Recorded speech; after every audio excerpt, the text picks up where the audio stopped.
Ça tourne à l'image. Faut que je clappe. Quand vous voulez, tu peux clapper avant et puis après vous lancez quand vous voulez. Faut que je clappe. Il faut une annonce. Moi Hein. je suis sur un, sur la cam. Tu veux la faire? Non, justement, genre. Je sais pas ce qu'il faut que je fasse. Ah, c'est quoi le nom du sur un film premier, Quel est le nom du film? Interview, Pipelette, Jeunesse, mon amour, prise 1. Nickel. Oh, clap ça, moi. C'est mieux que ça, moi. Allez, ça clappe. Et je fais l'autre? C'est un clap. Non, c'est bon. Et je passe devant. Donc bonsoir à tous, merci d'avoir accepté de répondre à nos questions. Bonsoir. Nous on fait partie du coup des Pipelettes au sein du Concorde et donc on a un groupe de jeunes qui regardent des films et qui ensuite les critiquons et produisons des critiques vidéo, écrites, qu'on publie sur nos réseaux sociaux. Donc on voulait commencer un peu par un pitch du film pour ceux qui ne l'ont pas vu. Est-ce que vous pourriez nous le Tu veux dire? pitcher? Bah non, vas-y, je Allez, suis Léo. mieux placé. Jeunesse mon amour, c'est une histoire d'un groupe de potes du lycée qui étaient très proches au lycée et qui se sont perdus de vue au fil du temps et qui, à l'approche de la trentaine, se retrouvent pour une après-midi. Et en fait, on va suivre ce groupe durant toute une après-midi et on va suivre l'état des lieux de leur amitié. Voilà, on va dire ça comme ça. Très bien. Ok, merci. Est-ce que vous pouvez nous dire pour vous, c'est quoi la jeunesse et est-ce que ça s'arrête un moment dans notre vie? Je pense que oui, ça s'arrête au bout d'un moment, fatalement, puisqu'on grandit. Mais la jeunesse, c'est une période où en fait on est plein d'insouciance et plein de liberté. C'est un état d'esprit, quoi. Ouais, il y a une espèce, et en fait c'est justement une période où on grandit et où on apprend. Et du coup, moi ce que je trouve beau ce que je trouve intéressant, je sais pas si c'est une bonne définition, mais c'est que c'est un endroit où on vit toutes les premières fois. Et c'est ça qui est marquant, je pense. Voilà. Très bien. Vous avez fait du coup un film qui dure 1h11, ce qui est plutôt rare actuellement. On est plus sur des films plus longs. Et qu'est-ce qui vous a amené à produire un film de cette durée? Et aussi sur le format du film, on est sur un film qui a été filmé en 4 tiers. Pourquoi avoir choisi ce format? Moi j'aime 1h11, je trouve que c'est sympa de proposer un film qui soit pas trop long. Je trouve ça assez cool parce qu'on n'en voit pas souvent. Mais en vérité, c'est plus, on avait un scénario qui était très peu écrit, c'était un objet d'une 30aine de pages. Du coup, on a énormément tourné pendant le film et on s'est retrouvé avec une matière qui a fait qu'on a réécrit le film en montage. Et qu'on avait besoin de trouver la durée du film. Donc on a eu plusieurs versions de plusieurs durées différentes. Et au bout d'un moment, après un très long processus de post-production, on a trouvé cette durée-là de 1h, 1h10, 1h11. Mais on s'est dit, ok, c'est la bonne, ça, l'histoire est là. On n'a pas vraiment identifié s'il fallait que ça fasse 1h30, 2h. Enfin, vraiment, on était sur un travail d'écriture où on s'est rendu compte qu'à 1h10, on racontait le film qu'on voulait raconter. Donc voilà, ça fait un film très court, mais voilà, c'est comme ça. Ouais, voilà, c'est bien, moi je trouve que c'est chouette de temps en temps de proposer peut-être autre chose. Et après, si vous voulez dire des choses, hein, Ouais, non, mais en format différent, je trouve que c'est intéressant aussi dans la façon de regarder le film. Parce qu'on sait aussi aujourd'hui qu'aller au cinéma, c'est pas forcément un truc hyper évident pour tout le monde, donc la durée peut aussi aider. Aller voir un film de 3 heures, c'est peut-être plus engageant. Et puis il y a aussi l'aspect production qui fait qu'on n'a pas eu beaucoup d'argent pour le tourner, donc forcément après sur tout le reste, en fait sur le travail de post-production, ça joue, et sur la durée du film aussi un peu, quoi. Et le format 4 tiers, pour moi c'est un peu une évidence, c'est un format qui me plaît énormément. J'ai fait quasiment tous mes courts-métrages comme ça. C'est un format qui déjà esthétiquement me touche. Parce que pour moi c'est très moderne et voilà, moi je suis sur Instagram, je suis sur les réseaux et il y a ce truc où en fait pour moi c'est une image moderne, le 4 tiers, c'est le vertical et là c'était d'autant plus fort qu'on voulait vraiment réaliser des portraits de tous ces personnages et je trouve que du coup le 4 tiers se prête au portrait, à cette espèce de plan un peu serré sur les visages et en plus ça permet d'enfermer le spectateur dans un endroit, d'un coup ça enferme un peu. Ça permettait aussi d'enfermer ce groupe-là dans ce qu'ils sont en train de vivre. Donc il y a plein de raisons pour le 4 tiers qui d'un coup nous paraissaient évidentes de l'utiliser comme ça. Dans votre dossier de presse, vous indiquez que vous avez filmé dans la maison de votre enfance, la fois que vous connaissiez. Pourquoi avoir fait ce choix et surtout, est-ce que c'était vraiment important pour vous? Bah, merci d'avoir lu le dossier de presse, parce qu'il n'y en a pas beaucoup qui l'ont lu. Voilà. Non, mais la question c'est quoi? C'est pourquoi j'ai filmé... Oui, est-ce que c'était un choix important qui vous venait à cœur pour faire un film sur la jeunesse? Ouais, en fait, c'est un film assez autobiographique pour moi. C'est-à-dire ce groupe-là, c'est un groupe que j'ai eu quand j'étais jeune. Et ces soirées-là, dans ces maisons, enfin, tout ce qui est raconté en fait dans le film, ça vient un peu de ce que j'ai vécu quand j'étais jeune.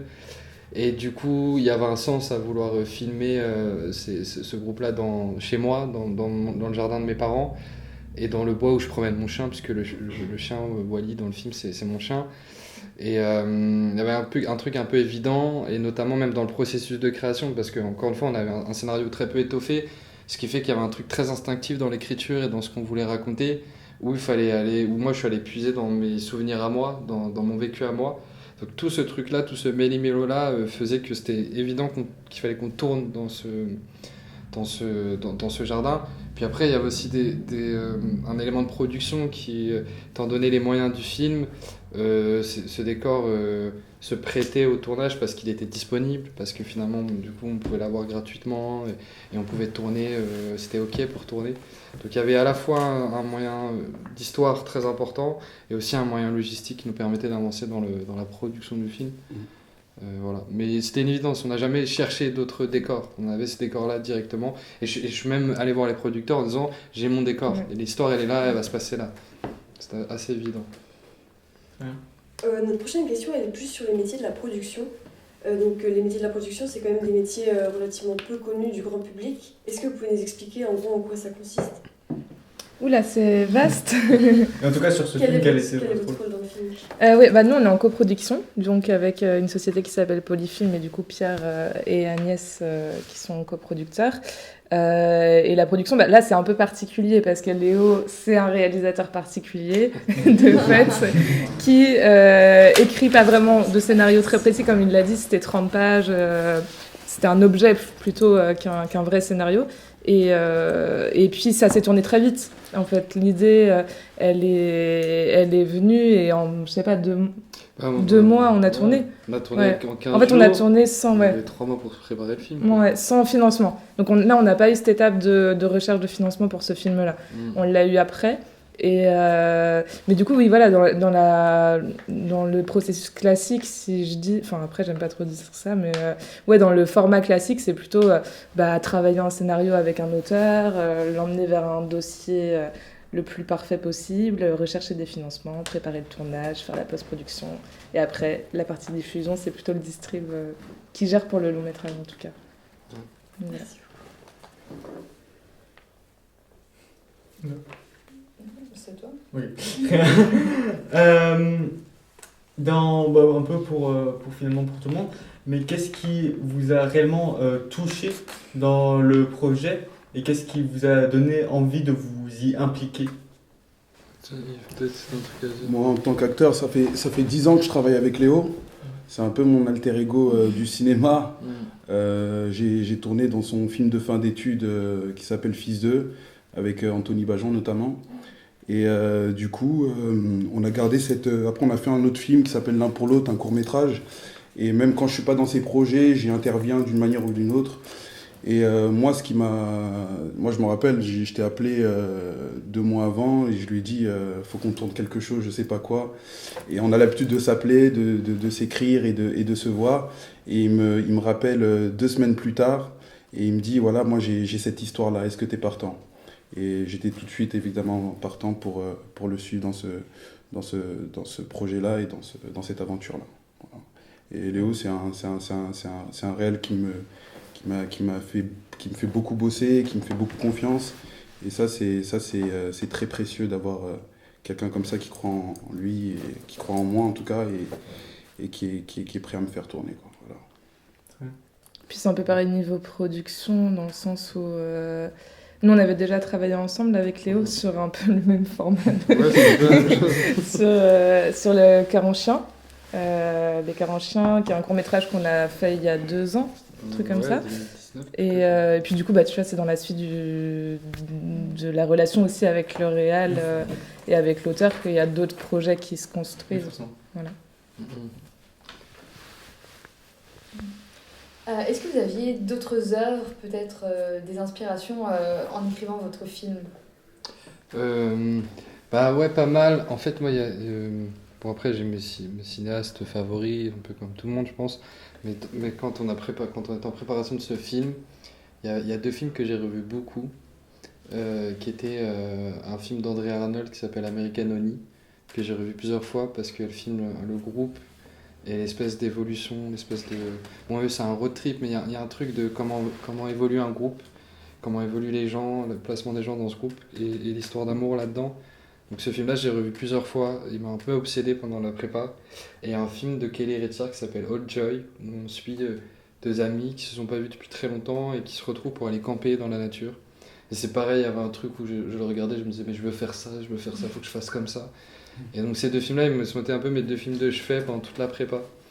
Donc voilà, c'est vraiment voilà, j'ai regardé vraiment ces deux-là, et puis même je leur montrais des images, je leur disais regarde. Puis il y a un chien dans Old Joy, donc regardez le chien, comment il existe.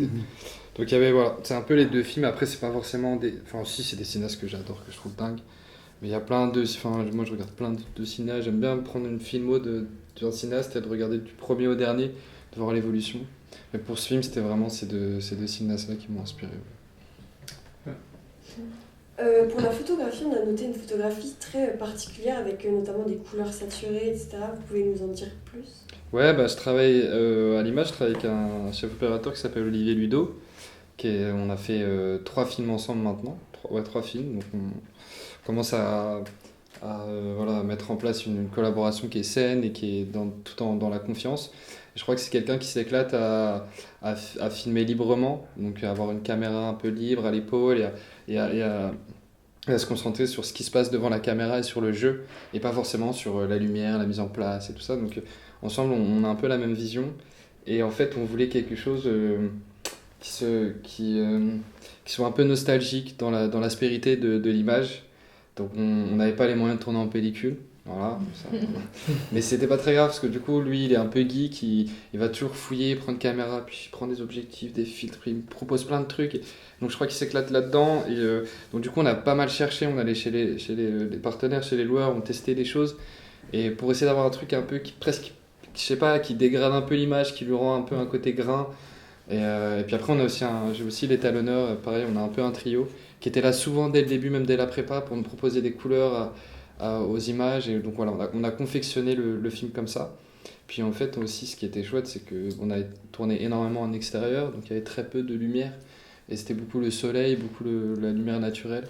Donc l'idée c'était aussi de comment capter la lumière naturelle et la rendre, comment mettre en scène cette présence-là dans le film. Donc, des fois il y a beaucoup de faux raccords en lumière, mais on sent un truc un peu chaleureux, et c'était un peu l'idée de l'image du film en tout cas. Et du coup, une question qui va peut-être plus s'adresser à Yves Batek, mais pour tout le monde aussi. Est-ce qu'il y a un personnage dont vous vous sentez assez proche, que ce soit par le caractère ou par le rapport qu'il a au passé? Ouais, moi, c'est le personnage de Dim, qui est interprété par Dimitri Decaux. Moi, il faut savoir que ce personnage là-dedans, il est à l'opposé de ma personnalité.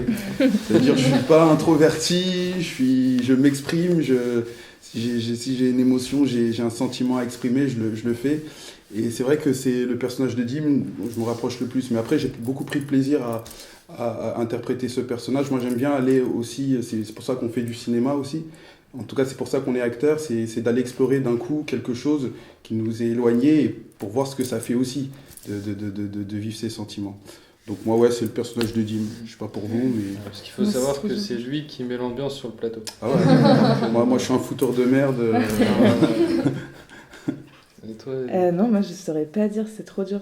Bah, je pense que ce serait plutôt son personnage, pour le coup. Ah ouais. Je sais pas, c'est trop difficile. Je sais pas.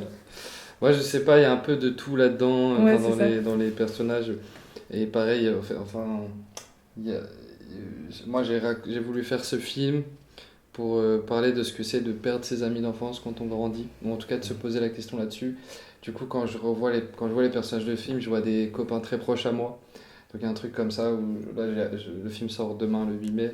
Je suis curieux de voir si je vais recevoir des appels de mes copains d'enfance en me disant putain, mais t'as parlé de ça, machin. Donc il y a un truc très introspectif là-dedans. Et je pense que j'étais plus Alban quand j'étais jeune, c'est-à-dire j'étais un peu un romantique introverti, un peu dans ma bulle, qui osait pas dire forcément les choses. Mais j'ai mis plein de choses de plein de gens et dans tout le monde. Donc je trouve tout ça assez drôle, assez cool, assez attachant. Voilà. Et ce qui est chouette, c'est quand on montre le film, en fait, tout le monde, les spectateurs qui viennent nous voir après la séance, ils s'identifient tous à chacun peut toucher des gens à part entière. Enfin, c'est assez chouette finalement. On peut discuter un peu de tous les personnages. Donc, Et vous? bah, ouais. Alors, Je sais pas, vas-y. Ouais. Alors, du coup, moi, personnellement, j'avoue que c'est pas des personnages auxquels je me suis particulièrement identifié. Parce que je pense que c'est aussi qui est intéressant dans Jeunesse mon amour, c'est que chacun a une jeunesse différente. Bien sûr. Et qu'il peut aimer d'une façon différente.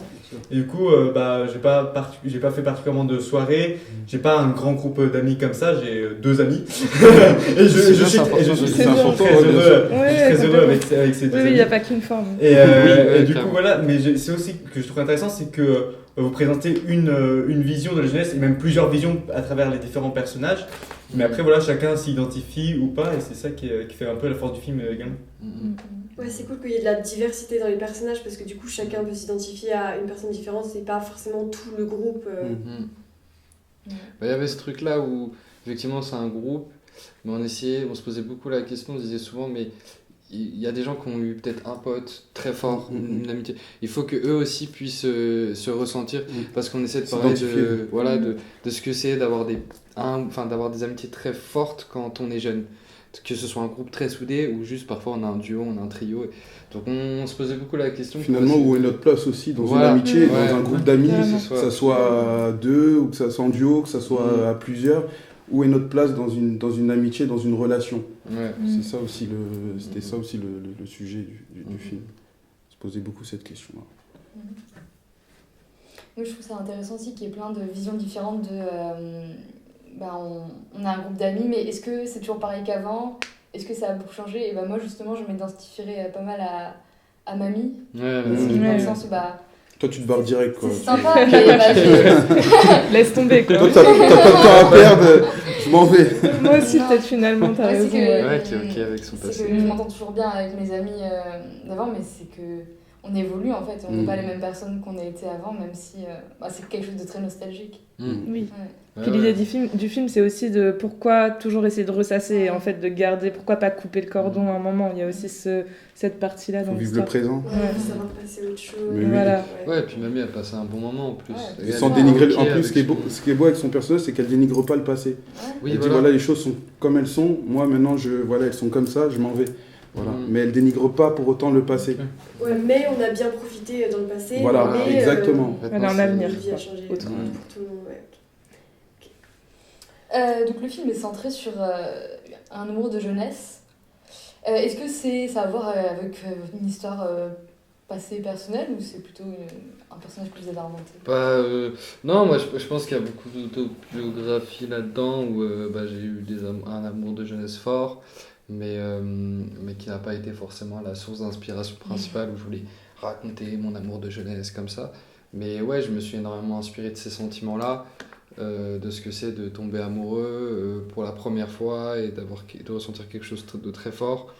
Et pour pouvoir essayer de le raconter 10 ans plus tard, si finalement je me retrouvais face à cette personne et que les sentiments existaient encore, qu'il y avait des choses à rattraper.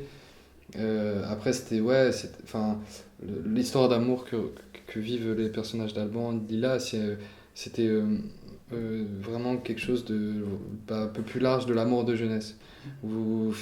Qu'est-ce que c'est faire des choix aussi? Voilà, qu'est-ce que c'est à un moment donné, qu'est-ce que c'est de tout quitter, de regretter, d'avoir le sentiment d'échouer aussi. C'est ça. C'est ce qu'on se disait beaucoup en tournage, en tout cas, pour mon personnage. Ouais, puis en fait, c'est aussi un film où j'essaie il fallait aussi dire, on essaie de raconter ce que c'est de dire au revoir à l'amour de jeunesse, au même titre que l'amitié, machin, mais eux, il y avait un truc très fort de comment ils vont se dire au revoir dans ce film. Et donc, pendant tout le film, on traite quand même de personnages, on se dit peut-être ils vont finir ensemble à la fin. Mais nous, tout le tournage, c'est... Ouais, voilà, il y a un truc un peu d'espoir, mais nous, tout le tournage, c'était ok que finalement, elle va repartir dans son histoire présente, et que là, ils se retrouvent pour se dire au revoir, et que tout le truc, il se joue là. Et c'était ça aussi qui est intéressant dans l'idée de raconter un peu la nostalgie de la jeunesse, de l'adolescence, des amitiés, des amours. Je sais pas si c'est très clair ce qu'on est en train de dire, mais... Non, c'est intéressant. Est-ce que vous avez contacté certains de vos amis d'enfance pour enrichir l'écriture du scénario ? Bah, en fait, non. En fait, je vais essayer d'être intéressant. Non, je réfléchis à mes trucs et tout, je me dis, ouais, c'est un peu deep et tout. Mais... non, mais en fait, voilà, moi j'ai 29 ans maintenant, donc ça va, je suis encore un peu jeune dans la force de l'âge. J'ai pas eu beaucoup de périodes de vie, mais j'ai vécu l'adolescence et le passage à l'âge adulte. Et du coup, dans ce passage à l'âge adulte, j'ai commencé à voir mes amitiés d'enfance qui se délient. Et j'avais ce groupe très fort, en fait, de potes, femmes, hommes, où on était tous très soudés, à grandir ensemble, à un peu mélanger tout. Et dès qu'on a commencé à devenir des adultes, tout s'est détruit, tout s'est déstructuré. Et je m'en suis rendu compte à un certain moment, il n'y a pas longtemps en fait. Et je me suis dit, putain, c'est dingue, en fait, on était comme frères et sœurs, et d'un coup, là, on se parle plus du tout. Et c'est ça qui m'a inspiré, c'est ce sentiment-là, de me rendre compte que, putain, mon gars qui était vraiment, on se voyait tous les jours, on passait notre quotidien ensemble. Maintenant, on se voit une fois de temps en temps. Mais c'est un étranger, quoi. Ouais, voilà, mais c'est intéressant parce qu'il y a des gens qu'on ne voit plus, mais quand on les revoit, c'est comme si c'était hier. Donc il y a même ce truc de sentiment-là un peu étrange. Mais j'ai pas forcément... je me suis pas dit, je vais les appeler pour... Justement, il y a un truc de... Il y en a même avec qui j'ai même pas envie de les rappeler, de leur dire, j'ai fait un film sur toi. Ce truc-là, c'est aussi mon truc... Enfin, c'est pas... La pudeur. Voilà. Non, mais il y a ce truc-là où, en fait, voilà, c'était un sentiment, un ressenti. C'est ça qui m'a drivé dans le projet. Et après, bon, mais j'ai encore aussi des amis d'enfance qui sont très présents, qui me soutiennent dans mon travail, qui sont présents sur les tournages, qui viennent. Et donc, eux aussi, c'est des forces. Mais voilà, il y a un mélange de présence, d'absence, qui ont été des sentiments forts que j'ai vécu et qui ont nourri le film. Voilà, pour résumer. Et justement, là, du coup, vous parlez par exemple d'amis d'enfance qui viennent sur les tournages. Et je me demandais justement un peu comment se passaient les tournages. Et est-ce qu'il y avait, par exemple, des scènes qui étaient plus marquantes que d'autres à filmer? Je pense, par exemple, à une scène de danse ah voilà, qui est un flashback. Le flashback assez... il faut savoir que nous, sur nos films, bon, je sais pas, on n'en a pas fait beaucoup non plus, mais j'ai l'habitude de tourner toujours à peu près avec les mêmes gens, surtout dans l'équipe technique. La récurrence avec les producteurs. Enfin, en fait, dès que je ressens une confiance et qu'on parle un peu le même langage et qu'on défend les mêmes visions, on a envie de travailler ensemble. Donc toute l'équipe technique, c'est des gens avec qui, pour la plupart, j'avais bossé sur des courts-métrages. Donc c'est très friendly notre tournage. On s'éclate en fait parce qu'il y en a, c'est des rendez-vous. Il y a des gens, on se revoit que sur tournage, donc c'est assez chouette. Pour les comédiens aussi, il y a un peu quelque chose comme ça parce que c'était tous plus ou moins des copains, ceux qui sont venus sur le film.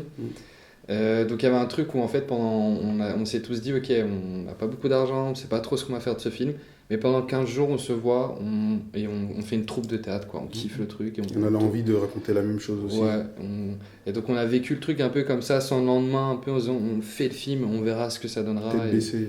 Ouais, et donc ça a été une force parce que ça nous a créé une énergie un peu qui nous a tous réunis dans la même direction.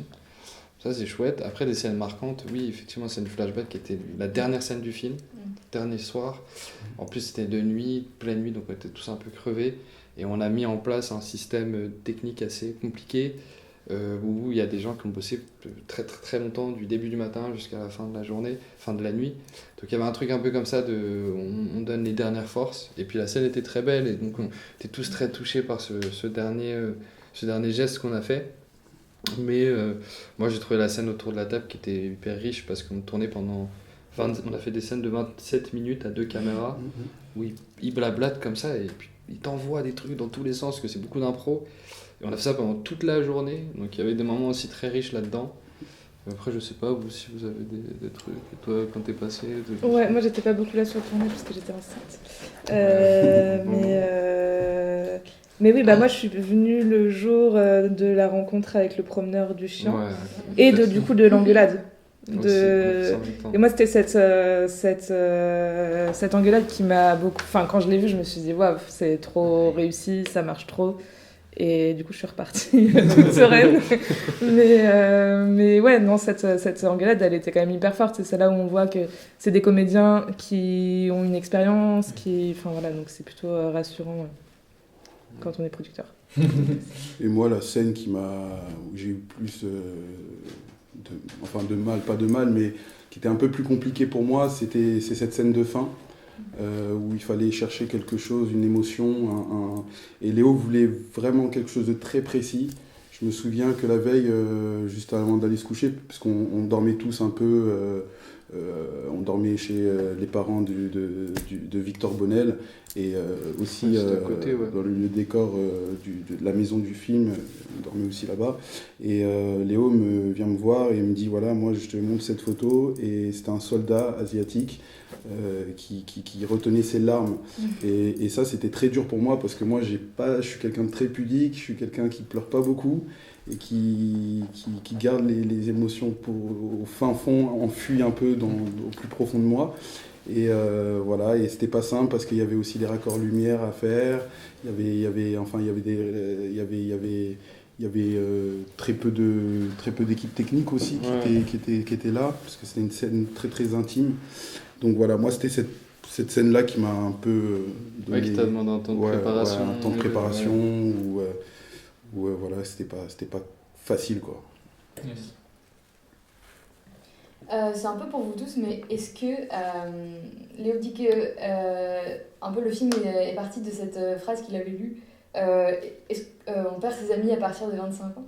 Est-ce que vos rapports avec vos amis d'enfance a changé? Est-ce qu'on perd vraiment nos amis à partir de 25 ans? Vous avez quel âge vous? 18. 18 18 Vous allez également. bien trop les perdre. Il nous reste 7 ans. Profitez bien.